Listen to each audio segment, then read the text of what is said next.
ఇంట్లో మనవాడు ఉన్నాడు అనుకోండి, వాడు చిన్నవాడు, వాడు ఏడుస్తూ ఉంటాడు. నేను ఏం చేస్తాను? నేను ప్రయాణం చేసి వచ్చేసిన టికెట్ వాడికి ఇచ్చి చాలా జాగ్రత్త నాన్న ఆడుకో అంటాను.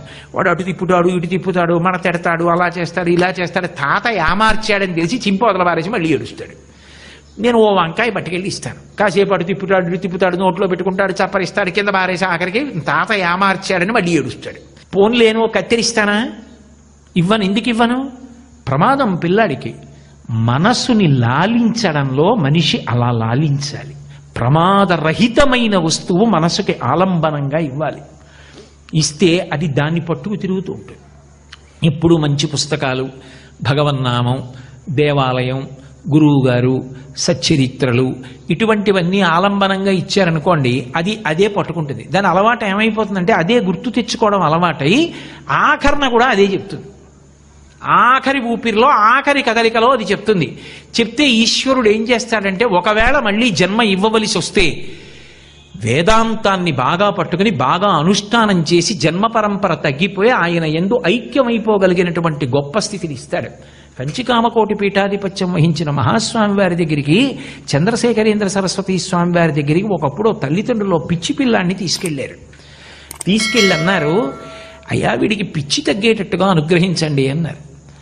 ఆయన చాలాసేపు మాట్లాడకుండా అలా ఉండిపోయి ఆయన అన్నారు, మీ సంతోషం కావాలా, వాడి అభ్యున్నతి కావాలా అని అడిగారు. ఏ తల్లిదండ్రులైనా ఏం అడుగుతారు? ఆ పిల్లవాడు అభ్యున్నతి అడుగుతారు. వాళ్ళు అన్నారు, వాడి అభ్యున్నతి కావాలన్నారు. అయితే వాడి పిచ్చి తగ్గాలని అడక్కండి అన్నారు. ఏమన్నారు వాళ్ళు? పిచ్చిలో ఉన్నాడు కదూ, కాబట్టి వాడికి కోరికలు లేవు, వాడికి రాగము లేదు, ద్వేషము లేదు. వాడికి తండ్రిని తెలిస్తే కదూ, తల్లిని తెలిస్తే కదూ, తోబుట్టులని తెలిస్తే కదూ, వాడికి రాగమా ద్వేషమా ఏమీ లేవు. మరి ఎందుకున్నట్టు అంటే ఏదో ప్రారంధం ఉండిపోయింది, ఆ రుణశేషం తీర్చేసుకుంటున్నాడు. కొత్తగా చేస్తున్న కర్మ లేదు. పిచ్చి తగ్గిపోయింది అనుకోండి, వీడికి రాగద్వేషములు అలవాటై కర్మ చేసి పట్టుకుంటాడు, పునర్జన్మలలో కడతాడు. ఎందుకు వాడిని పాడు చేస్తారు? యోగి భ్రష్టుడై ఆఖరి జన్మకి ఈ స్థితిలో మీ కడుపున పుట్టాడు, పోషించి పంపించేసేయండి, వాడంతటా వాడు వెళ్ళిపోతాడు ఒక రోజున. అంటే జీవుడు ఉద్గమిస్తాడు. మీ రుణం తీర్చేసుకోండి. మీ ఇంట ఒక యోగికి అన్నం పెట్టామనుకొని ఒక్కొక్క యోగి బట్ట కట్టుకోడు. యోగికి అన్నం పెడుతున్నానని అమ్మ ప్రేమతో పెట్టి రుణం తీర్చేసుకో అన్నారు. పునర్జన్మయందు అంత విశేషం ఉంటుంది. కర్మ పునర్జన్మకు కారణమవుతుంది. ఇది సనాతన ధర్మమునకు ఆయువు పట్టు. ఇది బాగా పట్టుకోవాలి సుమా. మీరు నేను చెప్తున్నది కర్మ ఒకటి, పునర్జన్మ ఒకటి అని మీరు అనుకోవద్దు. కర్మయే పునర్జన్మ, కర్మయే ఫలితములనిస్తుంది. మీకు ఉదాహరణ చెప్పాలంటే, ఓ పెద్ద తటాకం ఉందనుకోండి, అందులో ఏం అలలు లేవు, పక్కన ఓ చెట్టు ఉంది, మర్రి చెట్టు. అరే ఒక్క అలలేదే, అద్దం కింద నుంచి కనబడినట్టు బురద కనబడుతోంది అనుకుంటున్నాను. ఇంతలో పైనుంచి ఓ మర్రికాయ ఒకటి కింద పడింది. కాయ పడడం కర్మ, కర్మ జరగగానే దాని ఫలితం కూడా ఉంటుంది. నీటిలో అలలు వస్తాయి. అలలకి కారణం కాయ పడడం. కర్మ చేస్తే ఫలితం ఉంటుంది. అలాగని మీరు కర్మలు చేయకుండా ఉండలేరు. ఏ కర్మ చేయకుండా ఉండడం కుదరదు. మీరు ఉన్నా మనసు చేస్తుంది. అందుకే శాస్త్రాన్ని ఆధారం చేసుకుని సత్కర్మకు అలవాటు పడితే అదే విడుదలకు కారణం. అందుకే పునర్జన్మ సిద్ధాంతాన్ని బలపరచి మాట్లాడేది ఏది అంటే సనాతన ధర్మం. అందుకే సనాతన ధర్మమునందు ఎప్పుడూ ఒక మాట చెప్తారు, ఉద్ధరేణ ఆత్మనాత్మానం. ఎవడిని వాడు ఉద్ధరించుకోవాలి. నాకు ఆకలేసింది అనుకోండి, నేను తినాలి. నాకు దాహం వేసింది అనుకోండి, నేను తాగాలి. నన్ను ఉద్ధరించుకోవాలనుకోండి, నేను ఉద్ధరించుకోవాలి. ఇందులో ఎన్నాళ్ళు ఉంటాను? మహా అయితే ఇంకో 20 ఏళ్ళు, కాదు ఇంకో 30 ఏళ్ళు. పూర్ణాయుర్దాయం అన్నారనుకోండి, ఇంకో 45 ఏళ్ళు. తర్వాత అయినా ఇది వదిలేయాలిగా. ఇది వదిలేసిన తరువాత జీవుడు మళ్ళీ ఇంకో శరీరంలోకి వెళ్ళాలిగా. అవి ఎన్ని కోట్ల జన్మలు పెడదాం అనుకుంటున్నావా? వద్దు, ఈ జన్మ పరంపర, ఈ అల్లరి నేను పడలేను అనుకుంటున్నావా? నిన్ను నువ్వు ఉద్ధరించుకోవాలనుకుంటున్నావా? కర్తవ్యాన్ని, ధర్మాన్ని దృష్టిలో పెట్టుకో. నువ్వు చెయ్యవలసింది నువ్వు చేస్తున్నావా శాస్త్రవిహితంగా? అదొక్కటే. నీకెందుకు అక్కర్లేని ఇతర విషయాల గురించి? అవన్నీ పెట్టుకుని పాడైపోయేది ఎవరు? చివరికి జీవుడు పాడైపోతాడు. అప్పుడు నిన్ను ఉద్ధరించేవాడు ఉండడు. ఇంకా సర్వనాశనం అయిపోతాడు. తులసీదాస్ గారు ప్రతిరోజు కాశీ ఒడ్డున గంగ ఒడ్డున కూర్చుని కాశీలో రామాయణం చెప్తుండేవారు. ఓ జమీందారు అటుగా వెళ్ళిపోతూ ఆగి తులసీదాస్ గారి వంక చూసి నిందించేవాడు, దుర్మార్గుడు. ఇలా అందరినీ కూర్చోబెట్టి రామాయణం మొదలెడతాడు. వీళ్ళు అంత పని మానేసి వింటూ ఉంటారనేవాడు. ఆయన విని నవ్వేవారు. జమీందారు ఇంటికి వచ్చే వేళకి తులసీదాస్ గారు వెళ్ళి తలుపు కొట్టేవారు. ఆగ్రహంగా తలుపు తీసేవాడు. అయ్యా ఒక్క శ్లోకపాదం చెప్తాను వినకూడదా అనేవారు. బుద్ధిహీనుడా, నా ఇంటికి కూడా వచ్చావా, రేపురా అనేవాడు. రోజు వెళ్ళేవారు తులసీదాస్ గారు రామాయణంలో పాదం చెప్తానని. వినలేదు. కొన్నాళ్ళకి విసుగెత్తి నెలపోయాక రా అన్నాడు. నెలకెళ్ళారు. 3 నెలలకు అన్నాడు. 3 నెలలకు వెళ్ళారు. 6 నెలలు అన్నాడు. 6 నెలలకు వెళ్ళారు. ఏడాది పోయాక రా, ఏడాదికి వెళ్ళారు. ఆయన వినేవాడు కాదు. ఒకసారి వచ్చే ఏడాది రా అన్నాడు. ఆయన ఒక ఏడాది పోయాక వెళ్ళి తలుపు కొడదామని నించున్నారు. ఇలా చూశారు. ఎదురుగుండా పశువుల కట్టంలో ఒక ఎద్దు కందుల వెంట నీరు కారుస్తోంది. గుర్తుపట్టారు తులసీదాస్ గారు. ఆ జమీందారే ఆఖరి స్మృతిలో పొలాల మీద పెట్టుకున్న వ్యామోహానికి దున్నడానికి ఎద్దుగా వచ్చాడు. ఆ కొడుకే నాగలి కట్టి కొరడా పెట్టి కొడుతున్నాడు. అయ్యయ్యయ్యో, మీరు వచ్చినప్పుడు ఒక్కసారి రామాయణ పాదం వింటే ఏమయ్యేవాణ్ణో, అది శాశ్వతం అనుకున్నాను. అక్కర్లేనివన్నీ మనసులో పెట్టుకున్నాను. ఇదిగో ఎద్దునై పశువుల కొట్టంలో నిలబడ్డాను అని మహానుభావుడు ఏడ్చాడు.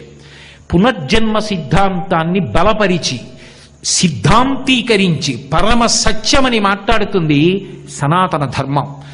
అది ఏదో భ్రాంతిగా కాదు, పరమ సత్యం.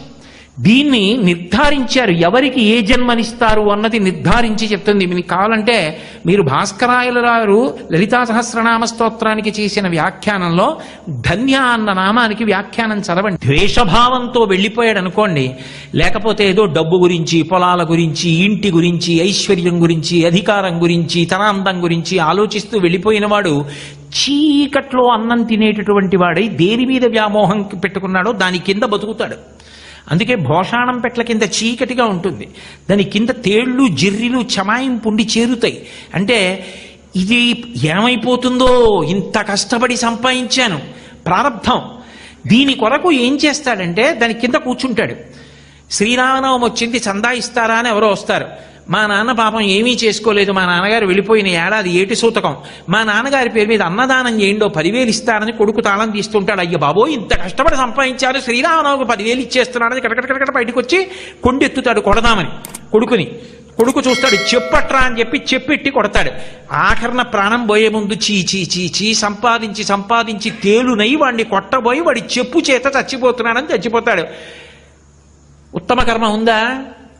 పరితాపం ఒకటే. అలా కోట్ల జన్మలు ఎత్తాలని చెప్పింది శాస్త్రం. నేను చెప్పట్లేదు. భాస్కర్ రాయల వారంటే సామాన్యులు కాదు. మహాచతుషష్టి కోటి యోగిని గణసేవిత నామానికి ఆయన మీద పక్షపాతం పెంచుకున్న పండితులు ఏది అమ్మవారిని సేవించి 64 కోట్ల మంది దేవతల పేర్లు చెప్పన్నారు. ఆయన నవ్వి నా మీద పక్షపాతంతో అడుగుతున్నారు వీళ్ళని. ఆయన అన్నారు, సాయంకాలం కాశీలో గంగ ఒడ్డుకి స్నానం చేసి సంధ్యావందనం చేసుకురండి, నేను చెప్పడం ఎందుకు, ఆ దేవతలే ఆకాశంలో నుంచి మీకు చెప్తారన్నారు. కుంకుమానందరాయల వారిని ఉండేవారు ఆ రోజుల్లో, కుంకుమానంద స్వామి వారిని. ఆయన ఉరే అటువంటి మహానుభావుడి జోలి మీకెందుకు, ఆయన భగవంతుణ్ణి నమ్ముకు బతుకుతున్నవాడరా అంటే వినకుండా ఈ బ్రాహ్మణులందరూ ఉద్ధతితో వెళ్ళారు. ఆయన అందరినీ గంగ ఒడ్డును కూర్చోబెట్టి లలితాపరాభట్టారికని స్తోత్రం చేశారు.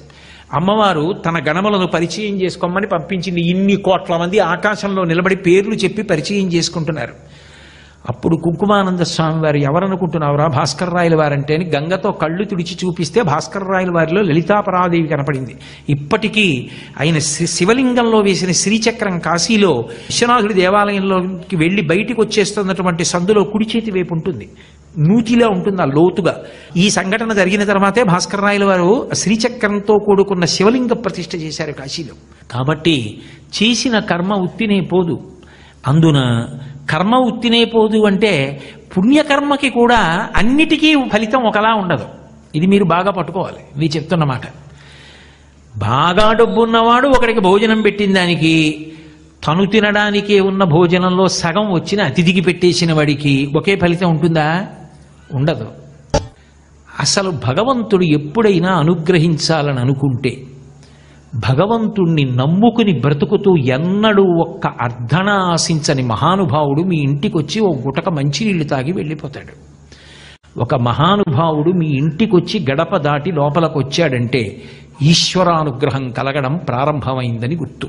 అందుకే భాగవతంలో గర్గుడు వస్తే ఊరకరారు మహాత్ములు ఆ రథముల ఇండ్ల కడకు వచ్చుటలెల్లను కారణము మంగళములకు మీరొచ్చుట శుభము మాకు నిజము మహాత్మా అంటాడు నందుడు. ఒక్కొక్క మహానుభావుడి చేతిలో పడినటువంటి చిన్న పదార్థం, ఒక్కొక్క మహాత్ముడి జీవితంలో జరిగిన ఉపకారం, ఆయన పొందిన సంతోషం వంశాన్నంతటినీ కాపాడుతుంది. శంకరాచార్యుల వారు బ్రహ్మచారిగా వచ్చి ఇంటి ముందు నిలబడితే ఒక పేద బ్రాహ్మణి వేసిన ఉసిరికాయకి లక్ష్మీదేవి అనుగ్రహించి బంగారు ఉసిరికలు కురిపించింది. ఇప్పటికుందా ఇల్లు స్వర్ణతమనాయి అని. నేను వెతుక్కుని కారులో కేరళ రాష్ట్రంలో ఆ ఇంటికి వెళ్ళి కనకధారా స్తోత్రం ఆ ఇంట్లో నిలబడి చేసి వచ్చాను. కాబట్టి చేసిన కర్మకి ఫలితం ఉంటుంది. అది మనం తెలుసుకున్న నాడు రాగద్వేషాలకి అతీతంగా ధార్మికంగా మనకున్న దాంట్లో మనం పుణ్యకార్యాన్ని చెయ్యగలుగుతాం. ఈ పునర్జన్మ సిద్ధాంతాన్ని చెప్పగలిగినది ఏది అంటే సనాతన ధర్మం ఒక్కటే. మీరు అందుకే మార్కండేయ పురాణం పరిశీలించండి, ధన్యాది నామములు పరిశీలించండి, పురాణములను పరిశీలించండి, పునర్జన్మలు ఎందుకు వస్తాయో అర్థమవుతుంది. భాగవతాన్ని పరిశీలించండి. అన్నీ విడిచిపెట్టి తపస్సుకి వెళ్ళిపోయిన భరతుడు ఒక లేడి మీద వ్యామోహం పెంచుకున్నాడు. చిట్ట చివరికి లేడీ పుట్టవలసి వచ్చింది. అందుకే చరమ ప్రయోజనంగా ఏం చెప్తారంటే వైరాగ్యం చెప్తారు. ఒక స్థితి వచ్చేసింది, ఇక నా చెప్పులు ఇప్పేశాను. ఒకనాడు నేను పెళ్లి కొడుకు చెప్పులు వేసుకుని పెళ్లిపీటల మీద కూర్చున్నాను. ఒకనాడు తండ్రి చెప్పులు వేసుకుని బాలసారి చేశాను ఆ కొడుక్కి. ఒకనాడు తండ్రి చెప్పులు వేసుకుని స్నాతకం చేశా. ఇవాళ ఆ చెప్పులు ఇప్పేశా అంటే తండ్రిగా ఉన్నాను. ఇప్పుడు నాకు మనవడు పుడితే ఆ చెప్పులు నా కొడుకు వేసుకుంటాడు, తండ్రిగా వేసుకుని వాడు బాలసారి చేస్తాడు. వాడు ఇల్లు కొనుక్కుంటే వాడు గృహప్రవేశం చేస్తాడు. నేనేం చేస్తాను? జుత్తు తెల్లబట్టల్లా ఈశ్వరుని యందు బుద్ధి పెట్టుకుంటాను. ఉన్న సమయం అయిపోయిన తర్వాత నన్ను ఆదుకునేవాడేవాడు. అందుకే కురుల్ వెల్వెల్లగానప్పుడే చింతింపన్ బలిమీ పదాంబుజములన్ శ్రీకాళహస్తీశ్వర అంటాడు.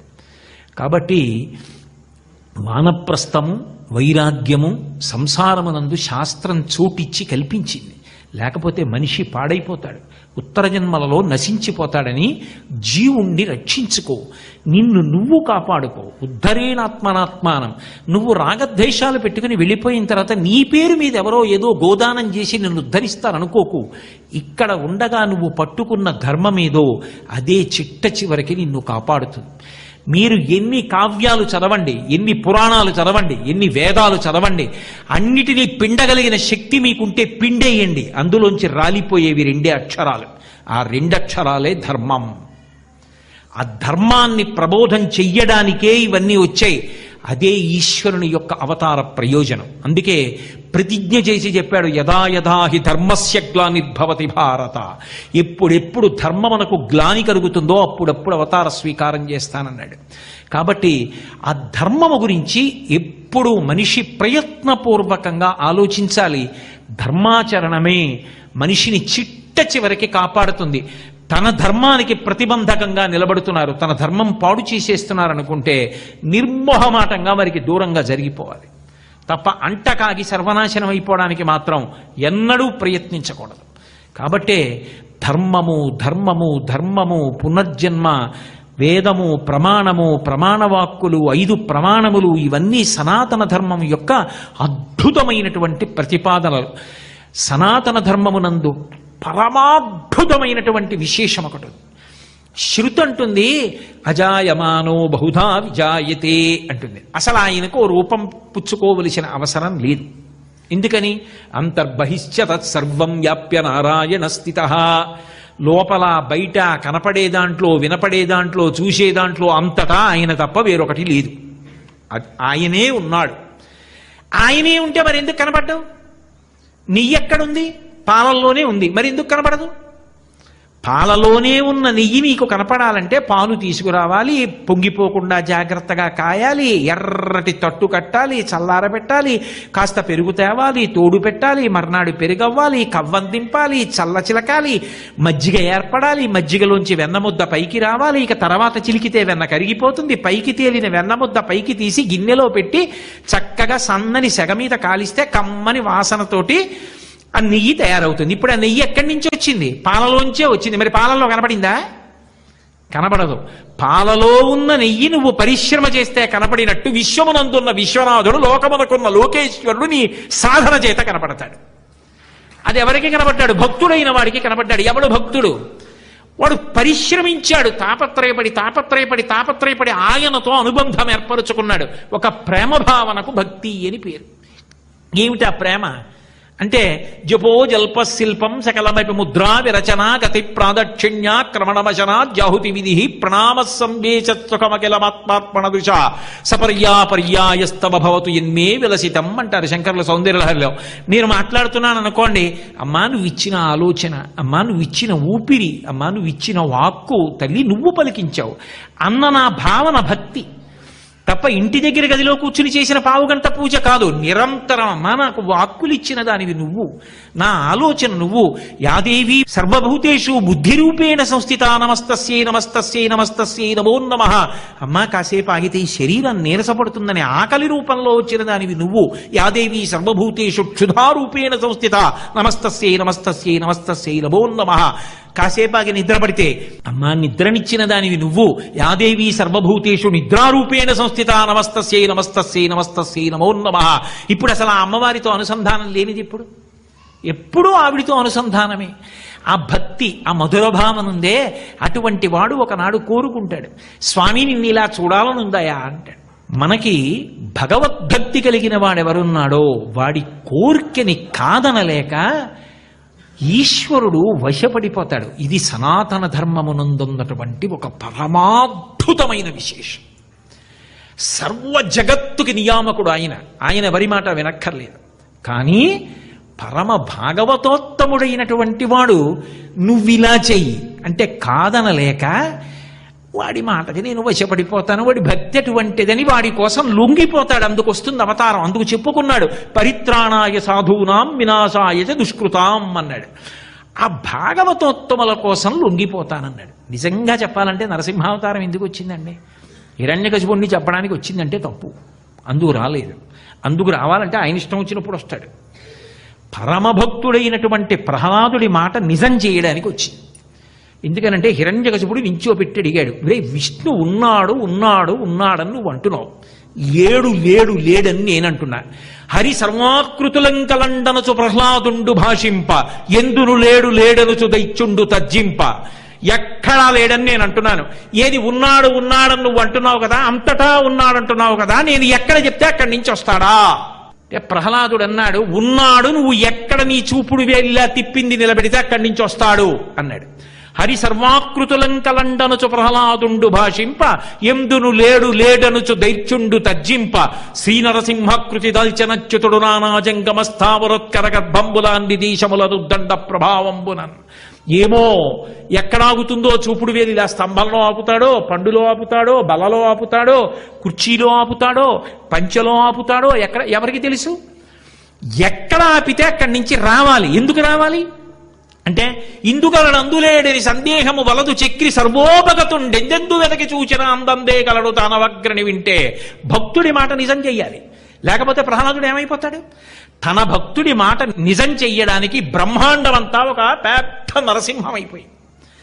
హిరణ్యకశిపుడి చూపుడు వేలు స్తంభం మీద ఆగింది, అందులోంచి వచ్చాడు. భక్తుల మాట నిజం చెయ్యడానికి పరమేశ్వరుడు లొంగిపోతాడు. లొంగిపోయి అవతార స్వీకారం చేసి అందరి కళ్ళకి కనపడడానికి వీలుగా రూపాన్ని పొంది వస్తూ ఉంటాడు. వేదాహమేతం పురుషం మహాంతం ఆదిత్యవర్ణం తమసస్తు పారే సర్వాణి రూపాణి విచిత్య ధీర నామాని కృత్వాభివదన్యదాస్తే అంటుంది పురుష సూక్తం. అసలు ఒక నామము ఒక రూపము లేనటువంటి వాడు అనేక నామములను అనేక రూపములను ఎందుకు పొందుతున్నాడంటే నిన్ను ఇలా చూడకుండా నేను ఉండలేనని అడిగినటువంటి భక్తుడి యొక్క కోరిక తీర్చడానికి ఆ ఉన్న ఒక్క పదార్థమే ఇన్ని రూపాలు ఎత్తింది. వేదోద్ధారణ మందరాభరణ పృథ్వీధర్మ నిర్మాణ ప్రహ్లాదత్రాణ బలిప్రతారణ నృపాహంకార నిర్వాపన వైదీహీ రమణ ధనంజయ జయ వ్యాపార పారీణ క్షోణీ దివ్యత్కరుణ తమోహరణ తండ్రి వెంకటేశ ప్రభో అంటారు. అన్ని రూపాలు తీసుకున్నాడు. భక్తుల మాట కాదనలేక పరమేశ్వరుడు వశవర్తి కావడం పరమాద్భుతమైనటువంటి విశేషం.